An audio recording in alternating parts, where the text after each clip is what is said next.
So the idea behind this 4-part bow stroke is that we want to understand which parts of our arm we're using at any given time during our bow stroke, okay? Because there's a combination of movements of the upper arm and the forearm that make up the bow stroke.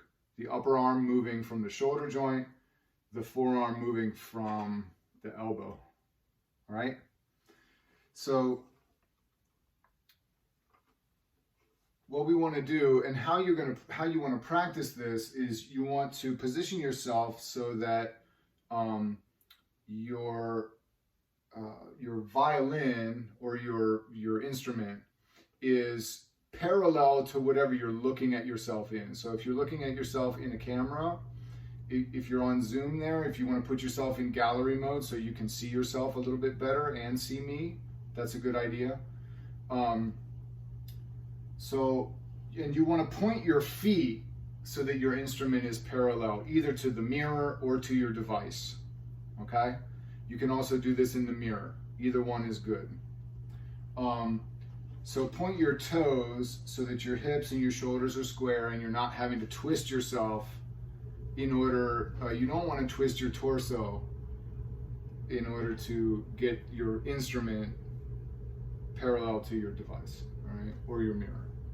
So here we go. We do this on the E string. If we were playing viola, we'd do it on the A string, whatever our top string is, all right? Place the bow at the frog, up underneath the silver winding of your bow, up underneath your index finger. And we go part one. Part one is just your upper arm lowering, okay? So this first, approximately quarter of the bow is just this. Just upper arm. And then the second part involves both parts of the arm, the forearm and the upper arm. So upper arm's gonna lower a bit more and forearm's gonna open at the elbow, and that takes us to our square position. All right? And your bow arm is not gonna look exactly like mine because we each have our unique physical attributes. My arm is likely a lot longer than yours, so it's going to be a little bit different. The amount of bow that you use to get to your square position is going to be different than what mine is, okay? So that was part two. Now, part three is just the forearm opening. And we go to about here, okay? So yeah, maybe a bit more. So you can open your forearm as far as you can go without the bow going crooked, all right? Now, the last bit of bow, this last few inches here, we need the upper arm to come slightly forward and the forearm to open the rest of the way, okay?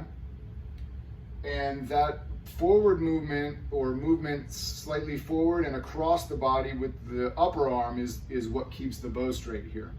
Now we go in reverse, okay? We have forearm closing and upper arm going back, all right?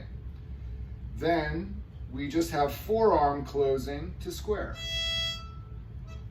Then we have upper arm and forearm moving at the same time for this one. So upper arm closing forearm closing and upper arm coming up a bit. And then this last bit of bow, the upper arm only takes us to the frog. Okay? So we have upper arm only, forearm and upper arm, forearm, forearm and upper arm. And then in reverse, forearm and upper arm, forearm only, forearm and upper arm only, okay? And that gives us our straight bow. Now, when you're practicing this, you wanna be able to judge the straightness of your bow in two ways. One, in your mirror or on the camera of your device, and directly from your vantage point, watching your contact point and watching the bow being parallel to the bridge, perpendicular to the strings. All right? And of course, you'll want to practice this on all strings, but it's easiest to see on your top string here, because it puts the bow really going more up and down rather than sideways like this, where we can't see as well. Okay? Good, yeah. So, and your eyes can kind of dart back and forth. You can be checking here, and at each stop along the way, you want to check your bow and make sure it's straight. So we look directly, we look in our device or our mirror, right? And we dart back and forth. Support the violin with your left hand so that you're able to move your head easily back and forth, okay? You can practice this. You can see I have my hand kind of in third or fourth position-ish, and I'm resting the violin on the heel of my hand so that my head can be free, okay? And I'm holding the violin up and supporting here, all right? And so we check at each point, objectively and subjectively, if our bow is straight, okay?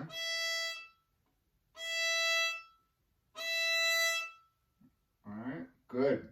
And one more thing, okay? When you place your bow at the frog, go ahead and place your bow at the frog, and let's talk about how to adjust your bow angle here. So what you can do is, if you find that your bow is pointed a little bit too far out this way, you can move your whole arm this way, and you can also kind of pull the bow in with your pinky a little bit. And what we're doing is we're using the thumb as a fulcrum, and we're using the pinky as to lever the bow and change the angle of the bow. All right, and the whole arm can move here. All right. I see some students who get stuck too far out here, and what that means is that one of two things, or a combination of both, needs to happen. The whole arm needs to come off to the right just a bit. Maybe the elbow needs to come up just a bit. You see that? And then also the you can pull in with the pinky, okay? And also the ring finger on the frog can be active in pulling the bow this way. Yeah, for sure, that ring finger on the frog definitely helps. I'm just going to talk through the bow stroke now as I take a really slow bow one more time. All right, so we'll start at the tip this time. So forearm closes and upper arm comes back. Forearm keeps closing, forearm only. Now forearm and upper arm. Forearm closing, upper arm coming up a bit. Now only upper arm. Now only upper arm comes back down. Forearm opening and upper arm lowering a bit more. Now forearm opening, and now forearm opening and upper arm coming forward and across. Okay?